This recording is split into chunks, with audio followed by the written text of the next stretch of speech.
On December 19, 2007, a powerful explosion and fire occurred at T2 Laboratories, a small chemical producer in Jacksonville, Florida. The blast killed and injured workers, destroyed T2 Laboratories, and extensively damaged 4 nearby businesses. Windows blew into offices, striking workers with flying glass. The explosion at T2 Laboratories is one of several accidents that the CSB has investigated caused by runaway chemical reactions. Accidents resulting from reactive hazards occur too frequently and often have serious consequences.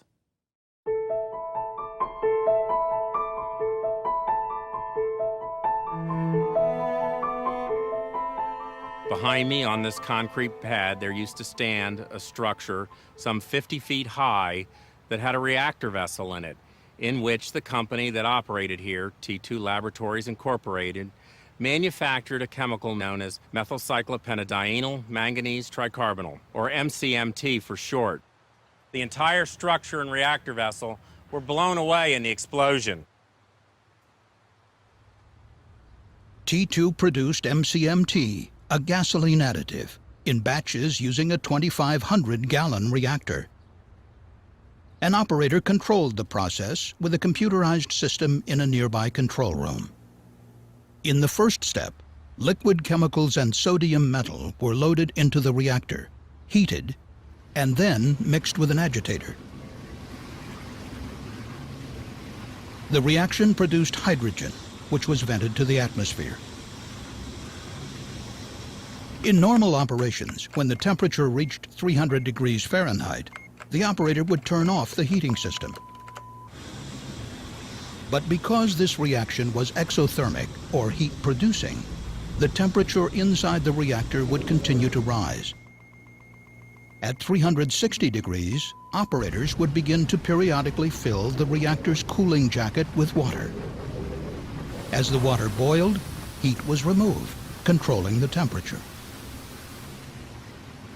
However, on the day of the accident, the CSB found that the operator tried to cool the reactor as usual, but the cooling system likely malfunctioned, perhaps due to a blockage in the water supply piping or a valve failure. The temperature and pressure inside the reactor began to rise uncontrollably in a runaway chemical reaction. T2's co-owners returned to the plant after a worker called to report the cooling problem. While one owner searched for the plant mechanic, the other went to the control room. Concerned about a possible fire, he warned employees to move away from the reactor. Inside the reactor, the pressure was still increasing, reaching 400 pounds per square inch and bursting the rupture disc. Witnesses heard a sound like a jet engine as high-pressure gas began to vent from the reactor. But it was too late.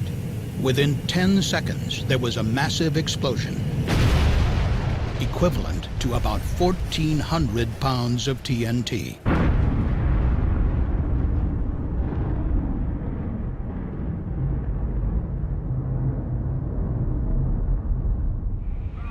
The blast damaged buildings over 1,500 feet away. Debris rocketed up to a mile. The co-owner and the operator in the control room were killed. 2 operators further away died from flying debris. 32 other people were injured, including 28 at nearby businesses. This facility housed multiple types of chemicals. That was a kind of a mass storage of everything you can think of, and it was all mixed together and it was all burning together. And for our perspective from the hazardous material side, it makes kind of a worst-case scenario.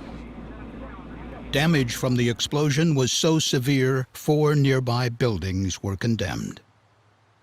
My office personnel heard a whistling sound in the area, and as they looked out the window, they saw an orange glow, which was the blast coming off of the explosion, and it came to our offices and it blew in all the windows in our office trailers. Immediately, it was a shock or a surprise, and then all of us were shaken afterward.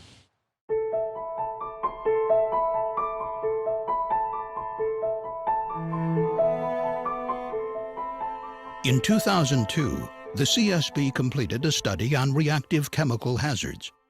The study identified 167 serious accidents involving uncontrolled chemical reactions between 1980 and 2001, causing 108 deaths and hundreds of millions of dollars in property damage.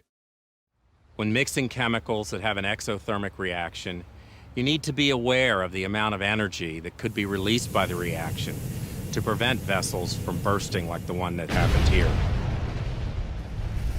T2 developed its MCMT process using a 1-liter reactor. The company then scaled up the process directly to full production volume in the 2,500-gallon reactor. After 41 batches, T2 increased the batch size further by 1/3. As the scale of the reaction increased, effective cooling became ever more difficult. During 175 production runs making MCMT, T2 periodically experienced problems, such as unexpected temperature increases, but the company never fully investigated the causes.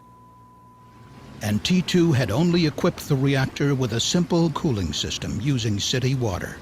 When the system malfunctioned, there was no backup cooling immediately available to control the reaction.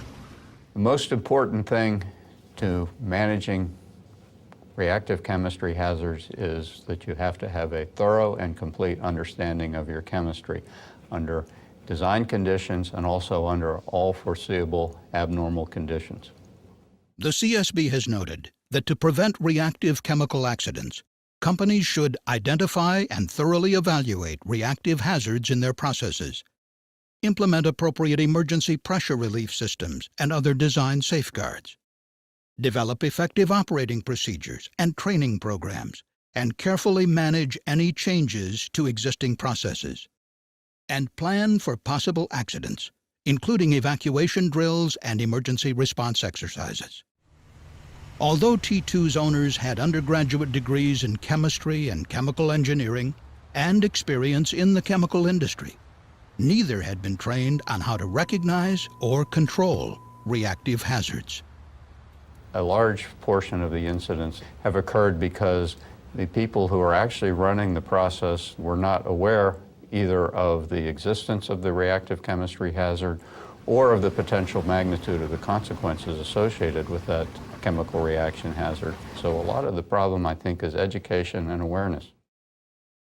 The board noted that multiple sources of information are available on how to control reactive hazards, including publications from the Center for Chemical Process Safety, the Design Institute for Emergency Relief Systems, and the UK Health and Safety Executive. Following the T2 investigation, the CSB recommended that the American Institute of Chemical Engineers work to incorporate education about reactive hazards into college-level chemical engineering curricula. Reactive chemical hazards continue to be a too frequent cause of chemical accidents. Improved industry practices and increased education will help prevent these tragedies. Thank you for watching this CSB safety video.